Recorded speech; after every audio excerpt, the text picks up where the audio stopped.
이 SNS가 있어서 좋은 점도 있는데 네팔에서 지진 난 것들이 막 동영상에 다 올라와 있으니까 저는 그게 보는 게 좀 힘들더라고요. 갑자기 막 건물 사람들이 이제 막 무너져내고 이게 너무 많이 이렇게 공개되고 하는 것들이 이게 어벤져스를 지금 보고 있는 건지 실제 상황을 보고 있는 건지 우리에게 혼란을 일으키는 부분들이 있는 것 같아요. 너무 안타깝고 가슴이 아프고 지구 건물들이 무너지는 것만이 아니라 그 안에서 맨손으로 아무 기구 없이 한 사람을 살리기 위해서 달려들어서 돕는 손길들도 짠하고 또 그 안에서 생존자를 발견하는 감동도 있고 여전히 제대로 도움을 받지 못하는 그들의 상황들을 바라보는 그런 좀 아픔들이 더 많은 것 같습니다. 그걸 보면서 한 가지 생각해보면 땅이 흔들린다고 하는 것은 참 두려운 것입니다. 우리는 여기 살면서 땅이 흔들린다는 생각을 안 하잖아요. 우리가 바다에 안 살고 땅에 사는 이유는 흔들리지 않기 때문이죠. 땅이 맨날 흔들리고 바다가 안 흔들린다면 다 바다에 살겠죠. 사람들은 땅을 흔들릴 수 있다고 생각하지 않습니다. 근데 우리가 믿고 있는 그 땅이 흔들린다고 하는 것은 우리에게 굉장한 충격이 될 수 있고 두려움을 줄 수밖에 없다는 거죠. 우리가 이 땅에 이렇게 두 발을 딛고 사는 이유는 안전하다고 생각하기 때문이에요. 근데 우리가 안전하다고 믿고 있는 것이 무너지는 때가 올 때 우리는 이 인생의 여러 가지 위기 앞에 서게 되는 것이죠. 저희는 2주 동안 말씀을 나눴습니다. 우리가 붙들고 있는 거짓 신들에 대한 말씀이었습니다. 우리가 이 세상을 이걸 붙들면 된다고 굳건하게 믿고 있는 것들이 있습니다. 근데 어느 순간 그것들이 무너지는 것들을 볼 때가 있어요. 이 위에다가 집을 지으면 절대로 흔들리지 않을 거야 라고 생각합니다. 근데 그게 날아가 버리는 거죠. 건강만큼은 괜찮을 줄 알았는데 어느 날 위기가 찾아오는 거죠. 예고가 없어요. 예고가 없어요. 다음 너야? 하면은 어떻게 대비라도 좀 한번 해볼 텐데 없어요. 그냥 갑자기. 그러니까 우리 중에 한 명이 갑자기 그런 어려움들이 오니까 딴 건 몰라도 내가 이 사업만큼은 좀 붙잡아야 된다. 하루아침에 위기가 오니까 우리의 관계만큼은 괜찮겠지. 이 관계는 안전하겠지. 근데 이게 하루아침에 이게 문제가 생겨요. 우리가 붙들고 있는 것들은 여러분 완전한 것이 없습니다. 그리고 영원한 것이 없습니다. 그래서 누가는 우리에게 소개해 주는 거예요. 우리가 붙들고 있는 것들을 만드신 예수님을 붙들라. 우리의 안전은 우리가 결정한 그것에서 오지 않는다고. 우리가 붙들고 있는 것들, 믿고 있는 것들 여러분 날아가는데 오래 걸리지 않습니다. 순식간입니다. 한 방입니다. 그게 복잡하지도 않습니다. 그것들이 우리를 영원히 지켜줄 수 없다고 하는 거예요. 여러분 인정해야 되는 거예요. 예수님께 나오라는 것입니다. 우리의 흔들리지 않은 기초가 되시는 우리를 마지막까지 책임져 주실 수 있는 분, 그분의 인격과 그분의 사역과 그분의 능력과 그분의 말씀에 기초한 인생을 가지고 살아가라고 누가가 우리에게 권면을 해주고 있는 것입니다. 여러분 약하고 흔들리고 부서지는 것에 의지하지 않고 우리의 반석 되신 그 예수 그리스도에게 우리의 인생을 쌓아갈 수 있기를 축원합니다. 이 지진을 보면서 예수를 믿는다고 하는 의미가 새롭게 와닿더라고요. 예수를 믿는다고 하는 것은 안전한 것을 붙드는 것입니다. 가장 안전한 것을 붙드는 것. 또 동시에 예수를 믿는다고 하는 것은 온전해지는 것입니다. 안전해질 뿐만 아니라 온전해지는 것. 우리가 예수를 믿는다고 하는 것은 일주일에 몇 시간을 성경책 들고 덜렁덜렁 교회 나와서 앉아있는 걸 의미하지 않아요. 내 삶의 특정 몇 시간이 기독교적인 색채를 띠는 것을 말하지 않습니다. 그거는 예수님을 믿고 예수님을 만난 사람의 모습이 아니에요. 그거는 그냥 종교생활하는 거예요. 종교생활. 우리 군대 다녀오신 분들 종교활동 하시는 것처럼 그냥 종교활동이에요. 종교활동. 사람들 만나고 같이 밥 한 끼 먹고 그냥 교회니까 예배는 드려야겠고. 예수를 믿는다고 하는 것은 내 삶의 특정 부분이 교회틱한 걸로 바뀌는 걸 말하지 않습니다. 예수님을 만난다고 하는 것은 내 삶의 모든 영역이 예수님과 함께 살아가기 시작하는 것입니다. 그래서 누가는 지난주에 말씀에서 예수님께서 귀신을 쫓아주시고 운 좋게 된 사람이 예수님을 따르겠다고 말을 할 때 예수님을 못 따르게 하셨어요. 예수님을 따르면 안 돼서 말씀하신 게 아니라 예수님을 따르는 것만큼 가정을 섬기는 게 중요하기 때문이에요. 다르지 않아요. 내가 이런 헌신을 주님께 했고 내가 이런 열심을 주님께 드렸고 아니에요. 여러분 그 헌신이 가정에도 있어야 된다고요. 가정에도. 이게 조금 남아가지고 가정에도 그러니까 뭐가 중요합니까? 이 건강한 삶은 온전해지는 건 건강해지는 거예요. 균형이 있는 거예요. 균형을 잡을 수 있는 거. 그러니까 막 교회에서 말하고 열심히 막 설치는 분들 이거 보면 좀 불안해요. 이게 하지 마세요. 가정을 행복하게 해보세요. 가정을 행복하게. 가정이 먼저 천국이 됩니다. 그러면 우리가 모이면 이렇게 설치지 않아도 건강한 공동체가 돼요. 또 이 건강한 공동체의 모습이 세상에 파워를 줄 수 있어요. 그게 순서입니다. 순서. 이 균형이라고 하는 것은 저는 지난주에 말씀을 나누면서 우리가 한국인으로서의 균형과 이민자로서의 균형을 조금 보충 설명을 좀 해야 될 것 같아요. 한국인으로서 저는 가정을 강조하는 것에 대해서 저는 주저함이 조금도 없어요. 그건 성경적이고 당연하고 마땅한 것입니다. 또 이게 이민사회에서 가정이 건강하지 않으면 얼마나 힘들어요. 가정이 건강하지 않아서. 다음 교회를 개척하면서부터 가정이라고 하는 주제는 제가 목회를 하는 거 한가운데 있었어요.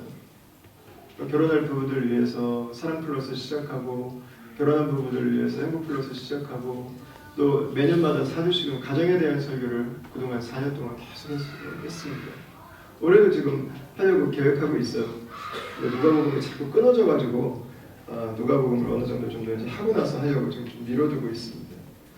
근데 제가 이 땅에서 여기에서 교회를 섬기면서 느끼는 또 동시에 느껴지는 부분은 뭐냐면 어떤 분들의 관심은 오직 개인과 가정밖에 없다는 거예요.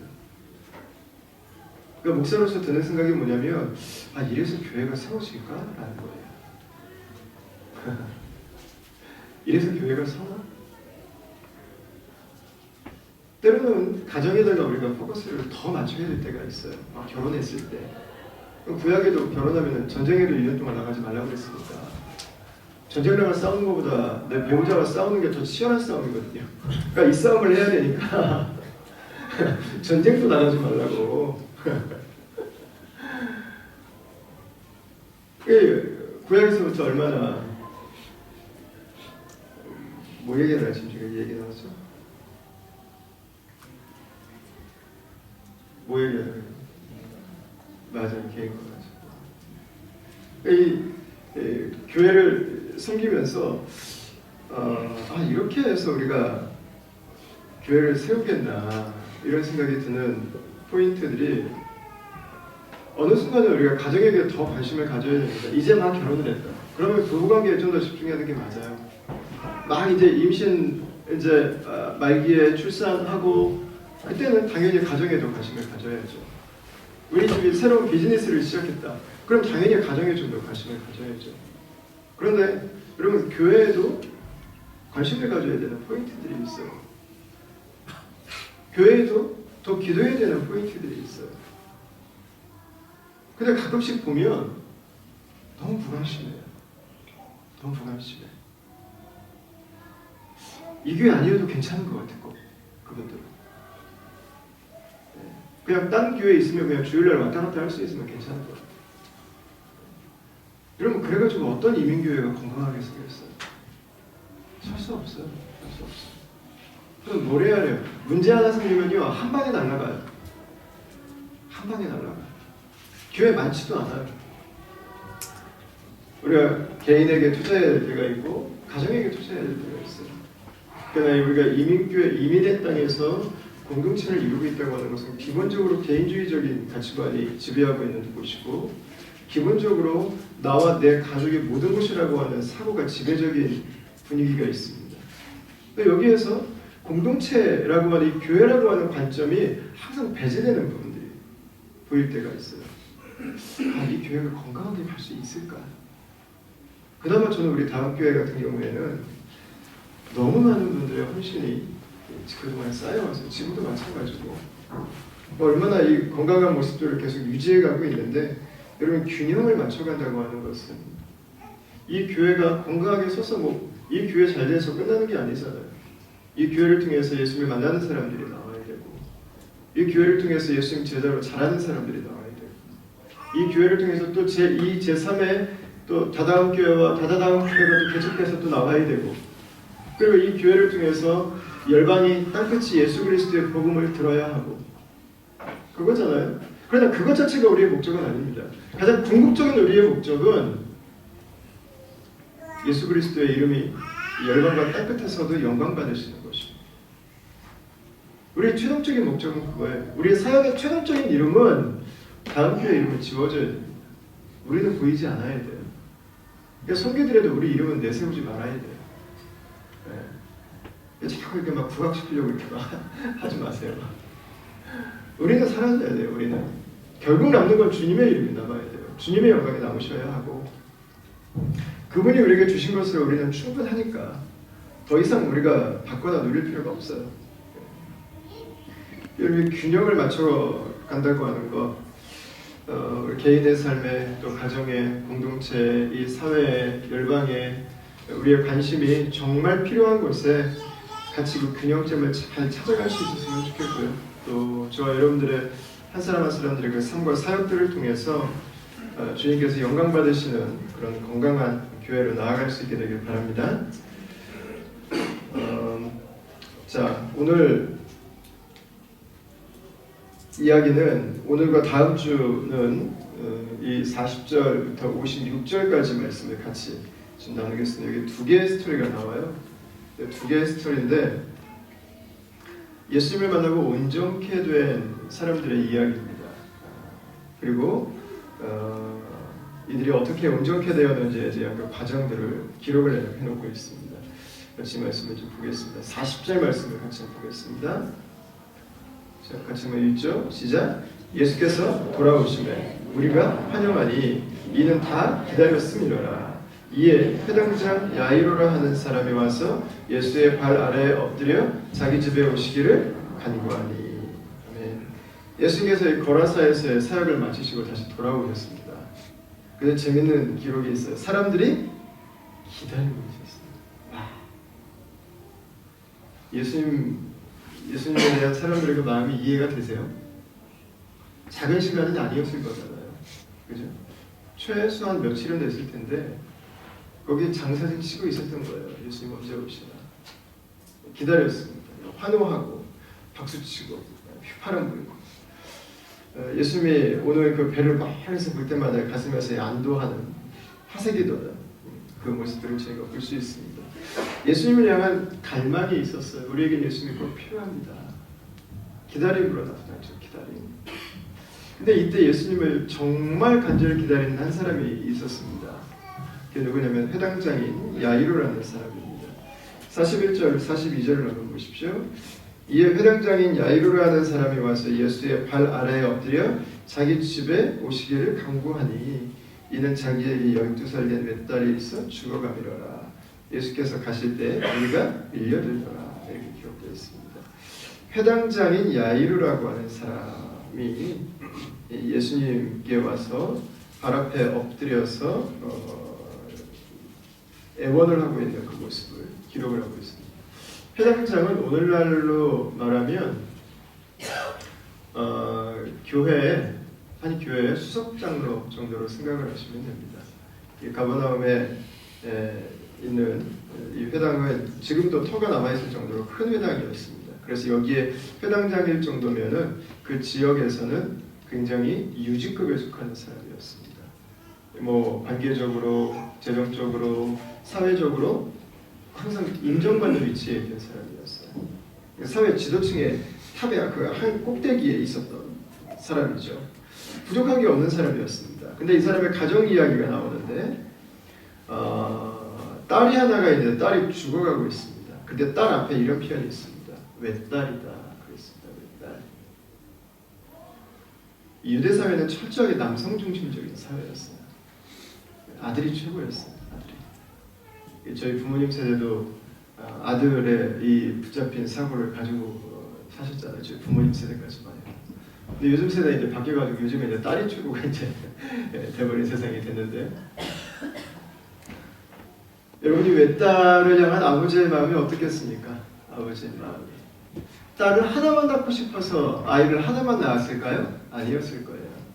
유대인들은 아들이 많은 것을 자랑스럽게 여겼습니다. 그것을 하나님 나라에 공헌하는 것으로 생각을 했습니다. 그래서 그들은 더 많은 아들을 낳고 싶어 했어요. 근데 이 사람은 딸이 하나밖에 없어요. 아기를 안 낳은 게 아니라 딸이 하나밖에 안 낳은 거였어요. 여러분 그 마음에 분명히 절망도 있었을 거예요. 왜 아들이 안 주시나. 그러나 그 반대로 생각해 보면 이 딸이 얼마나 이뻤겠어요. 열 아들 안 부러운 딸입니다. 그죠? 아마 이 아이로는 제가 볼 때 딸 바보였을 거예요. 딸 바보. 딸이라고 그냥 절절절절 매는 아마 아버지였을 거예요. 얼마나 이쁜 딸입니까? 눈에 넣어도 아프지 않은 딸. 내 인생의 비타민이고 내 인생의 햇빛이고 내 인생의 소망이 된 여러분 그 딸입니다. 그 딸. 이 딸을 뭐하고 바꾸겠어요? 무엇과 비교할 수 있겠어요? 근데 문제가 발생을 합니다. 42절을 한번 다시 보시면 이는 자기에게 12살 된 외딸이 있어 뭐하고 있습니까? 죽어가고 있습니다. 여러분 이 마음을 우리가 어떻게 알 수 있을까요? 외딸이 죽어가는 그 마음을. 맨정신이 아니었을 거예요. 세상이 흔들렸을 거예요.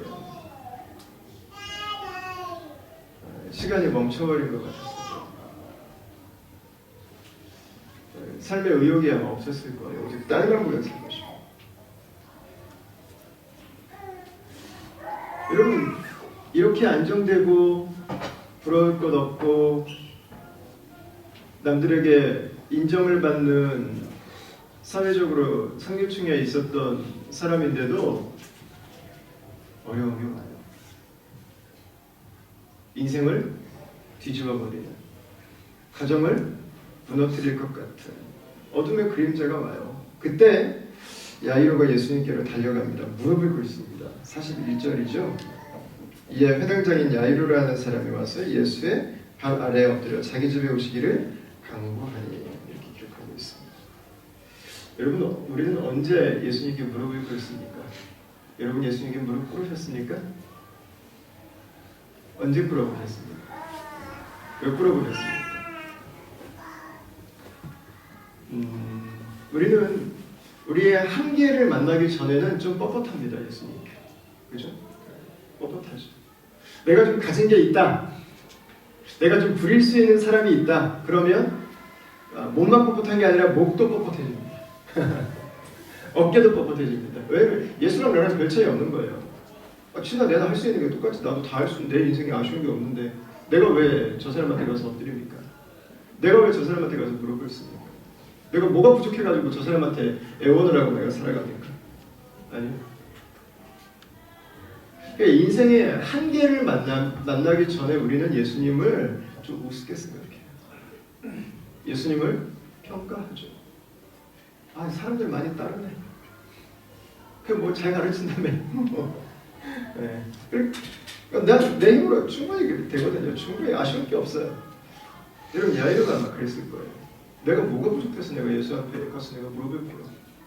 알 만큼 알고 배울 만큼 배웠고 가질 만큼 가졌고 나이 먹을 만큼 먹었고 뭐가 부족해요? 뭐가 부족해요? 야이로에게 있어서 예수님은 예수님이고 나는 나였어요. 그냥. 근데 그 야이로가 예수님에게 가서 무릎을 꿇습니다. 언제요? 인생의 한계를 만나게 됩니다. 우리의 삶에는 우리가 풀 수 없는 것들이 있습니다.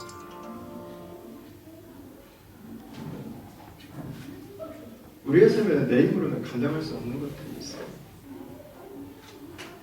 다른 종교의 가르침이긴 하지만 인도의 작은 소국의 왕자였던 시다르타가 자신의 나라를 돌아보면서 자신의 나라 백성들이 처해 있는 상황들을 보면서 인간의 실존을 네 가지로 표현을 했습니다. 그게 생, 로, 병, 사였습니다. 불교의 가르침의 한 부분이에요. 사실은 정확하게 본 거예요. 정확하게. 이런 우리가 풀 수 없는 부분은 대부분 어디에서 와요? 죄나 죄의 결과물입니다. 죄나 죄의 결과물. 여러분, 죽음이라고 하는 것은 죄의 가장 정확한 결과물입니다. 그 죽음을 내가 가지고 있는 걸 여러분 감당 못해요. 그걸 무슨 수로 풀어내요? 누가 그걸 해결할 수 있겠어요? 아무도 감당할 수 없어요. 그 보더라인을 넘어가면 그때 우리는 비로소 깨달아요. 아, 내가 가진 걸로 할 수 없는 게 있구나.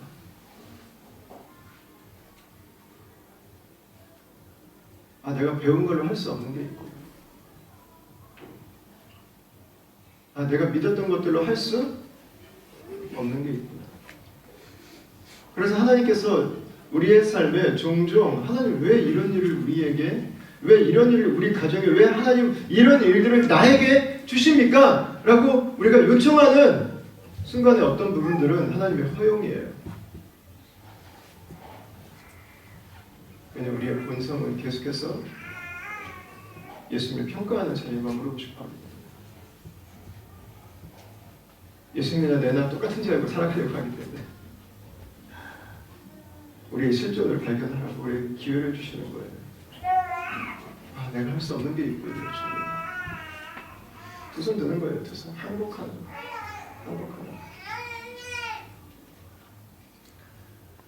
여러분, 예수님을 믿는 거는요, 지능이 떨어지거나 나약하거나 문제 있는 사람이 아니에요.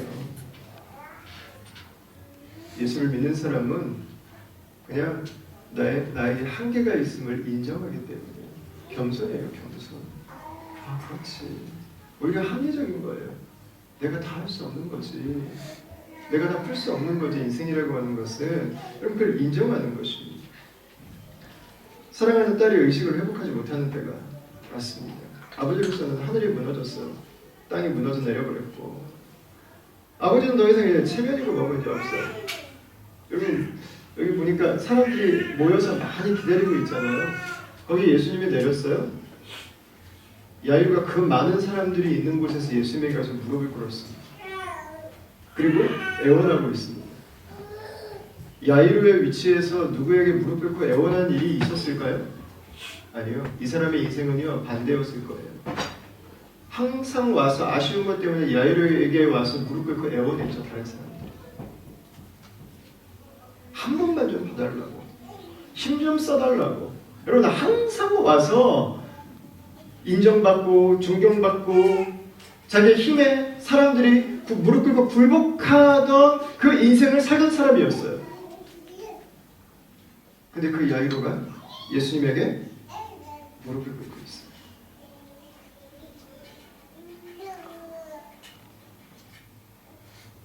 여러분, 딸의 이 죽음의 위기는 야이로에게 아픔이었지만, 충격이었지만, 그러나 기회였습니다. 어떤 기회?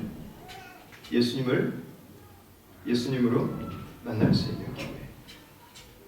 자신이 누구인지를 발견할 수 있는 바로 그 기회였어요. 여러분, 야이로는 무릎 꿇는 순간 그 내면에 있던 자존심이 무너져 내려버린 거예요. 왜 예수님에게 이렇게 뻣뻣했어요? 자존심 때문에. 나도 할 수 있다. 자존심. 나는 힘들지 않다. 자존심.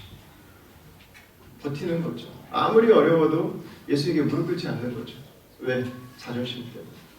그럼 속은 더 굳어가고 딱딱해져가고 썩어가면서도 자존심은 포기하고 싶지 않은 거죠. 재밌는 게 똑같은 상황이 와도 어떤 사람들은 하나님께 나와서 무릎 꿇는데 어떤 사람들은 여전히 버팁니다. 그 이유가 뭐예요? 자존심을 죽이고 싶지 않은 거예요. 자존심. 나의 우아함을 잃고 싶지 않은 거예요. 나의 그 품위를 포기하고 싶지 않은 거예요. 나의 그 능력의 인정을 내려놓고 싶지 않은 거예요. 여러분, 아니에요. 내가 감당할 수 없는 일들이 세상에 있어요. 자존심을 내려놓으면 굉장히 비굴하고 어려울 것 같지만 자존심을 내려놓는 것은 우리에게 자유를 줘요. 내 힘이 아니라 예수님의 힘으로 인생을 살아갈 수 있는 인생의 그 근원이 시프트되는 경험들을 하게 되는 거죠. 여러분, 우리의 자존심이 예수님 앞에서 무너지면은요, 놀랍게도 죄를 이기게 돼요. 우리의 자존심이 예수님 앞에 무릎 꿇기 시작하면 놀랍게도 죄의 결과를 이기기 시작합니다. 복음의 반전은 거기에서 일어나게 되는 거죠. 반대로 내가 예수님께 무릎 꿇지 않았다면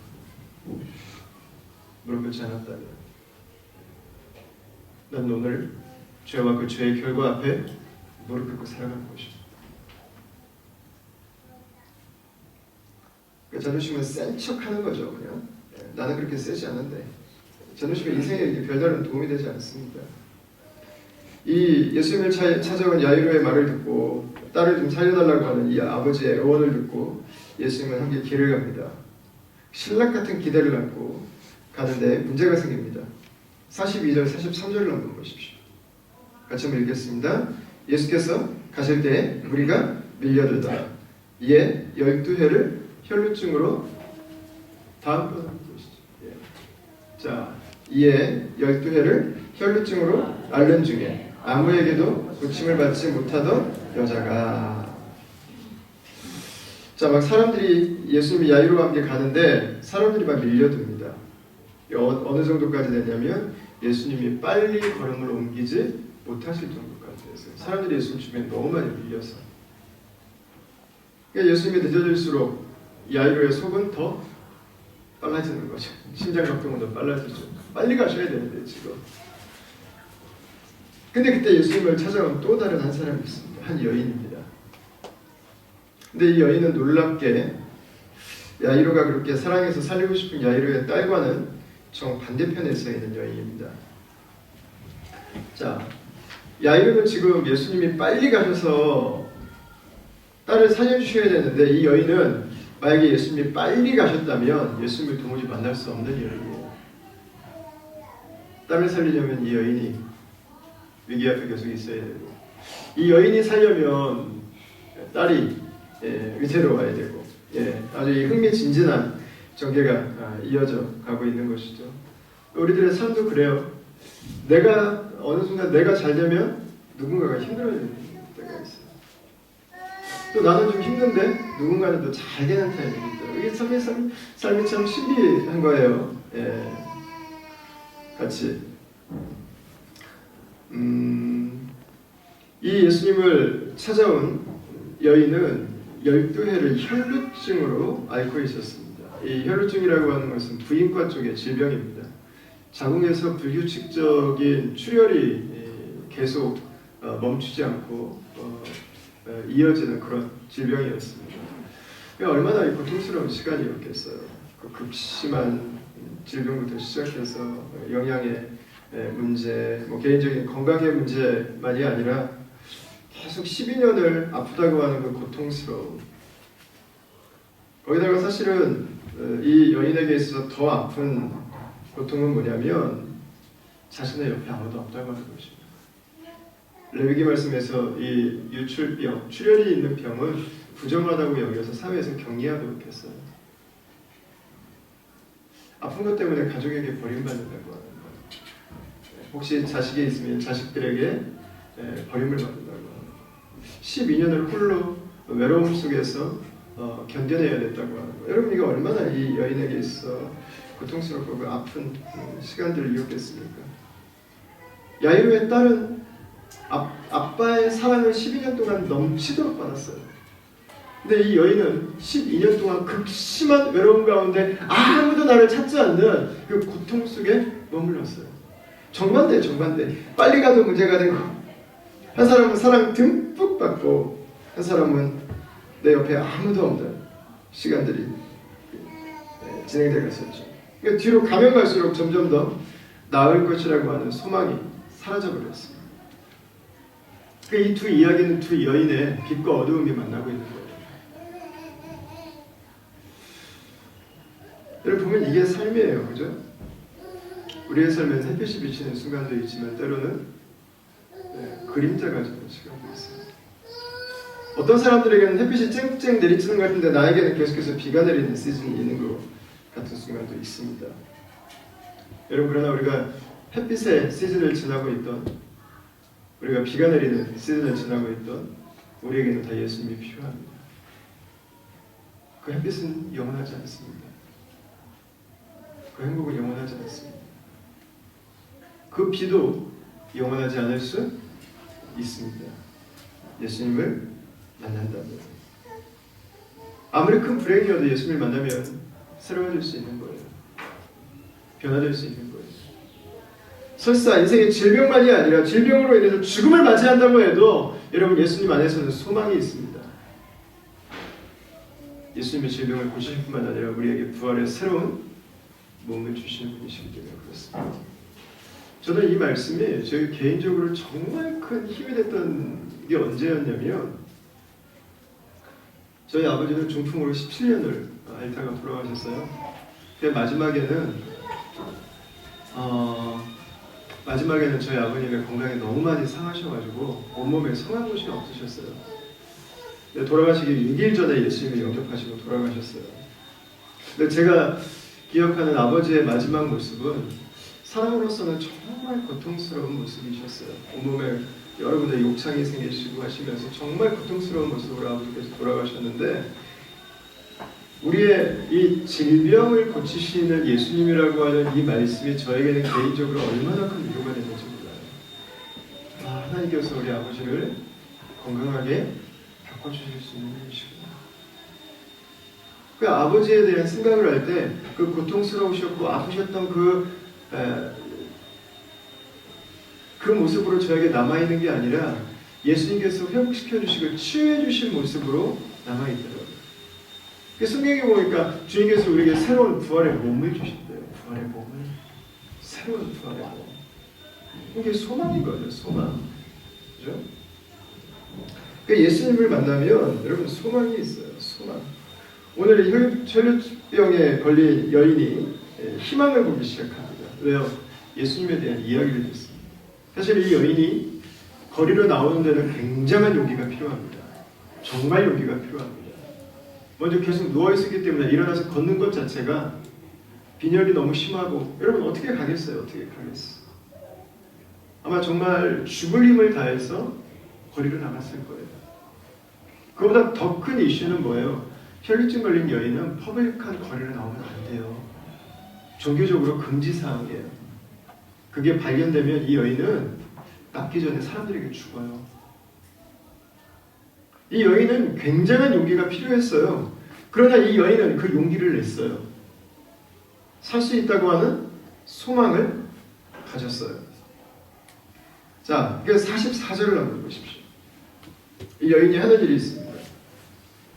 예수의 뒤로 와서 그의 옷가에 손을 댔다. 그랬습니다. 이 옷가라고 하는 것은 유대인들은 망토 같은데 이렇게 끝에 보시면 어떻게 표현을 하면 좋을까요? 여자분들도 망토 같은데 보면 이렇게 뾰족뾰족 튀어나와 있는 실 같은 거 있잖아요. 예. 이거 입고 오신 분 없나요? 술 달린 옷을? 목도리 끝에도 이렇게 뭐 나와 있는 거 있죠. 그죠? 그런 걸 술이라고 그래요. 저기 있네. 저기 소라듬이 한번 들어줘봐. 저거 술이에요. 저거 끝에 머리 여기 나와 있는 게. 저거 술이에요. 저거. 예. 저거. 민수기 말씀해 보면 유대인들은 옷 끝에다가 저 술을 달도록 말씀하셨어요. 그 예수님도 예수님 입으신 옷에 저런 술이 달려 있었어요. 이 여인이 예수님의 그 옷가에 손을 댔다고 그랬는데 원어상으로는 저 옷 술을 잡았다는 표현이에요. 옷에 술을 잡았다.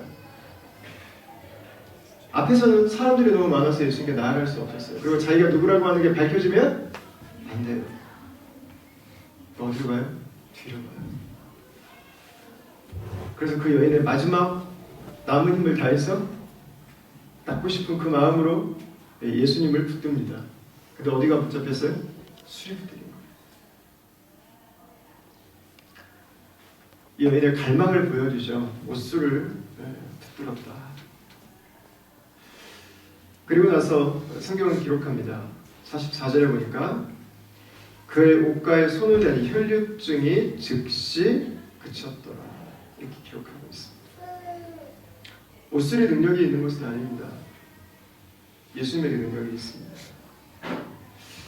그런데 놀랍게도 예수님을 만지는 순간 이 여인은 옷술을 만지고 싶었던 게 아니라 이 여인은 예수님을 만지고 싶었습니다. 즉시 출혈이 멈추었다. 이렇게 이야기를 하고 있습니다. 여러분, 유대인들의 관점으로 본다면 유출병이 있는 사람을 가까이 하면 가까이 한 그 사람이 부정하다고 했어요. 근데 오늘 이 사건은 유대교에 대한 반전입니다. 왜요? 율법대로 이스라엘 사람들이 믿는 대로 한다면 예수님이 부정해져야 돼요. 근데 예수님은 그 부정의 근원을 말려버리신 거예요. 낫게 하신 거예요. 저는 우리가 믿음을 가지고 살아가면서도 우리를 붙들고 있는 그 종교적인 금기에 묶여있는 생각들을 할 때가 있더라고요. 누군가 영적인 리더라고 하는 사람이 너 나를 떠나면 하나님께 저주받을 거야. 어디 가서도 막 불안해갖고 막 살 수가 없는 거예요. 우리가 받았던 잘못된 가르침들, 우리가 들었던 잘못된 이야기들, 그게 우리 뇌리 어딘가에 박혀가지고 우리의 믿음의 삶을 위축되게 만들고 두려워하게 만들고 공포로 몰고 가고 내 삶이 건강하지 못하도록 만들어가는 거죠. 그래서 예수님을 만나는 것은 우리에게 소망이 됩니다. 왜냐하면 예수님은 그 모든 것들로부터 우리를 자유케 하시기 때문에 그렇습니다. 종교적인 금기, 잘못된 가르침, 여러분, 예수님은 그 근원을 치유해버리셨습니다. 이 일들로 인해서 예수님이 부정해진 것이 아닙니다. 이 일로 인해서 오히려 그 여인이 나음을 입은 것입니다. 저는 이 말씀을 보면서 뒤로 가서 만지더라도 예수님을 만지는 사람은 축복이구나 생각했어요. 뒤로 가서 만지기만 해도 축복이구나. 뒤로 가서 만지고 한 번만 만져도 축복이 될 수 있구나. 한 번만 만져도. 예수님은 그 거짓에 붙들린 사람들, 이 질병에 붙들린 이 여인의 그 가치관과 그 상식을 박살내 버리셨습니다. 예수님은 우리를 자유케 해주셨죠. 거짓으로부터. 그리고 예수님이 여인을 찾으셨어요. 45절에서 47절 말씀을 한번 같이 보겠습니다. 시작. 예수께서 이르시되 내게 손을 댄 자가 누구냐 하시니 다 아니라 할 때 베드로가 이르되 주여 우리가 밀려들어 미나이다. 예수께서 이르시되 내게 손을 댄 자가 있도다. 이는 내게서 능력이 나간 줄 알리로다 하신대 여자가 스스로 숨기지 못할 줄 알고 떨며 나와 엎드려 그 손댄 이유와 곧 나은 것을 모든 사람 앞에서 말하니. 아멘. 자, 예수님이 사실은 옷수를 잡았기 때문에 지나가셨어도 돼요. 근데 예수님께서 놀랍게 뒤를 돌아서 사람들에게 물어보기 시작하셨어요. 누가 너를 만졌느냐? 아무도 아니래요, 자기는. 근데 베드로가 말합니다. 예수님 지금 여기 사람들이 많아서 좀 부딪히면서 그냥 간 거 아닙니까? 근데 예수님이 아니라고 하셨어요. 정확하게 누군가 나를 만졌다고 말씀하셨어요. 나에게 능력이 나갔다. 그리고 그때 이 여인이 예수님에게 나와서 떨며 나와 엎드려 그 손댄 이유와 그 나은 것을 모든 사람 앞에서 말했다고 이야기하고 있습니다. 여러분, 예수님은 이 여인을 특별히 공중 앞에서 불러내 주셨어요. 그리고 이 여인이 나은 것을 스스로 고백하게 하셨어요. 48절을 한번 보십시오. 예수께서 이르시되 따라 내 믿음이 너를 구원하였으니 평안히 가라 하시더라. 이렇게 말씀하셨습니다. 여러분, 믿음이 여인을 구원했습니까? 아니에요. 누가 여인을 낫게 했어요? 예수님이 낫게 한 거죠. 그죠? 우리의 구원도 똑같아요. 우리가 믿어서 여러분 우리의 믿음이 굉장히 특출나기 때문에 우리가 구원받습니까? 우리의 믿음이 대단하기 때문입니까? 아닙니다. 예수께서 행하신 일과 그분의 은혜입니다. 은혜. 그런데 예수님은 우리에게 그것을 수동적으로 받도록 요청하지 않으셨어요. 우리가 믿음을 가지고 주께로 나아도록 말씀하셨어요. 이 여인을 통해서 예수님은 우리에게 그것들을 보여주고 싶어 하세요. 우리가 믿음을 가지고 주께로 나올 때 우리에게는 소망이 있다고 하는 것입니다. 우리가 믿음을 가지고 예수님의 이름을 부를 때 거기에서 예수님의 회복이 시작된다고 하는 것입니다. 예수님은 이 여인을 건강만 회복시켜 주신 게 아니에요.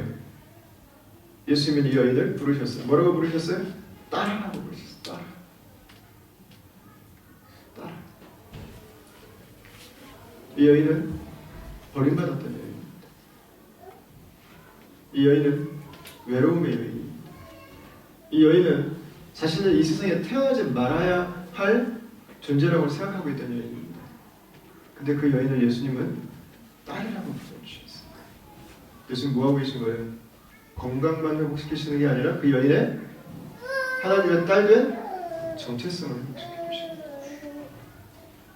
그리고 많은 사람들이 있는 곳에서 그 여인이 나았다고 하는 걸 스스로 고백하게 하셨습니다. 이건 뭐 하는 거예요? 공동체 앞에서, 많은 사람들 앞에서 여인이 나았음을 인해서 이 여인이 다시 공동체 일원이 될 수 있도록 그 여인을 다시금 공동체로 회복시켜 주십니다. 이제 더 이상 사람들에게 버림받지 않고, 이제 더 이상 사람들에게 저주의 손가락질을 당하지 않고, 그 하나님 나라의 백성이 한 사람으로 당당하게 살아갈 수 있는 그 관계망 안으로 그 여인을 집어 넣어주신 것이죠. 그리고 마지막으로 말씀하셨어요. 너를 구원하였으니 평안히 가라 말씀하셨어요. 이 말은 평안을 향해서 가라 이런 뜻입니다. 하나님과 함께 살아가라 이런 의미입니다. 여러분, 이게 구원입니다. 예수님께서 우리에게 주시는 구원은 온전해지는 것이에요. 온전해지는 것. 건강만이 아닙니다. 우리의 관계와 우리의 정체성과 우리의 일터에서의 자세와 세상을 바라보는 우리의 모든 것이 건강해지는 것입니다. 온전해지는 것. 여러분, 누가 이런 온전해지는 구원의 축복을 누렸습니까? 예수님께 믿음으로 나아간 한 여인이었습니다. 이 여인은 절대로 나올 수 없다고 하는 확신을 가지고 있는 여인. 사회에서 철저하게 버림받고 배타당하고 있는 바로 그 여인. 그 여인이 구원의 이 축복을 누린 것입니다. 여러분, 마지막으로 우리에게 한번 질문을 던져보고 싶어요. 여러분, 우리는 주님 앞에 나올 때 여러분 이런 믿음을 가지고 나오고 있습니다. 우리에게 믿음이 있습니까, 여러분? 우리가 기도할 때 여러분 믿음으로 기도합니까? 예배할 때 여러분 믿음으로 예배합니까? 여러분, 우리가 일상을 살아갈 때 여러분 그 가운데 여러분 믿음이 있습니까? 여러분, 주님께서 내 삶의 무너진 부분을 회복할 수 있는 분이라고 하는 것을 여러분 신뢰하고 있습니까? 이 여인은 많은 시간이 필요하지 않았어요. 단 한 번. 단 한 번 믿음으로 주님 앞에 나왔습니다. 어쩌면 우리 중에는 그 단 한 번 주님 앞에 나의 자존심을 내려놓고 무릎 꿇지 못해서 여전히 주님과 남남의 관계를 지내는 분들이 있을지도 모르겠어요. 여러분, 단 한 번입니다. 단 한 번. 이 여인은 자신이 낫기 위해서 12년을 노력했지만 허사였다고 이야기하고 있습니다. 여러분, 나에게 만족을 줄 수 없는 걸 붙들고 계속해서 살아가면서 자존심을 세우고 있지 않을지 모르겠습니다. 여러분, 단 한 번 예수님에게 여러분 믿음으로 나아가보시지 않으시겠습니까? 예수님께서 나에게 주시는 그 구원이, 그 회복이, 그 온전하게 하시는 은혜가 저와 여러분들의 삶 가운데 임할 것입니다.